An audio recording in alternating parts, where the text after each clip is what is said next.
तुम्ही हात एंगेज करणार कसा? आणि मग निदान पडून तरी का, पडून तरी कसा? थोड्यावर वस्तू दिसत नाही का? हो तुम्ही अडचण आहे. मुंगी बघितली, मुंगी मुंगी केवढीशी, तिचं डोकं केवढंच, डोक्यातला मेंदू केवढासा, तरी पण त्या मुंगीला बरोबर कळतं कुठल्या गावातल्या, कितव्या आलीतल्या, कितव्या घरातल्या, कितव्या खोलीतल्या, कितव्या कपाटावरच्या, कितव्या फळीवर किती नंबरचा साखरेचा डबा आहे. सांगावं लागत नाही, रस्ता दाखवावं लागत नाही. कणभर मुंगी मनभर साखर स्पष्ट करते. कणभर मुंगी ध्येय गाठत असेल, आपल्याला अडचण काय आहे? जाणाऱ्या मुंगीच्या पुढे तुम्ही अडथळा निर्माण करा, एखादी काठी अंडी ठेवा. मुंगी वाया बसलच नाही. मुंगी माघार तर अजिबात घेत नाही, ती सरळ त्या काठीवर आक्रमण करेल, तिला पार करेल आणि पुढे जाईल.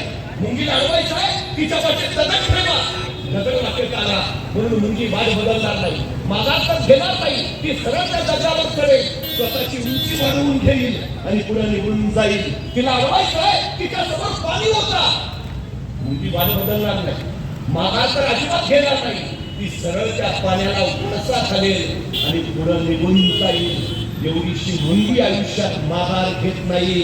आम्ही का घ्यावी? महाराजांनी त्या मावळ्याच्या प्रदेश केलं, माघार नाही, कदापि नाही. आणि त्यातूनच उभारलं स्वराज, राज्याभिषेकाची घोषणा. या राज्याभिषेकाच्या पाठीमागं काही कारण होतं. सिंहासना पाठीमागं न्यायासन आणि न्यायासना पाठीमागं धर्मासन उभा राहिलं. राजा आणि राज्यासाठी गरजेचं होतं.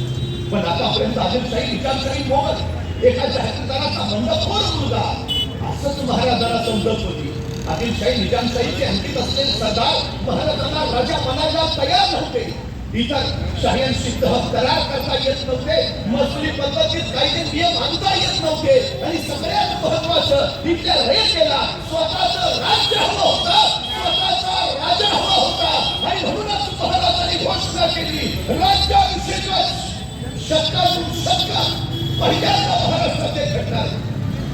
महाराजांनी राज्याभिषेकासाठी स्वराज्याच्या राजधानीचा गट निवडला. पंतांना सांगितलं, मोरोपंत तख्तास जागा हाच करावा. कैलासा इतकाच पवित्र राहिलं, आतापर्यंत इथं कुणाचं रक्त सांडलं नाही. हाच तख्तास जागा हाच. आणि रायगड राजधानीचा गड घोषित झाला. रायगडावरचे 18 कारखाने राज्याभिषेकाच्या तयारीला लागले. रामजी तत्व नावाचा सुवर्णकार महाराजांसाठी रत्नजडित 32 सुवर्ण सिंहासन घडवून आणला. महाराजांनी मोरोपंतांना विचारलं, राज्याभिषेकाचा हा एवढा खर्च स्वराज्याच्या मोठ्या घराला केले? आणि मोरोपंत म्हणाले, महाराज, असे आणखी 10 राज्याभिषेक करायचं सामर्थ्य स्वराज्याच्या कोशागारात आहे.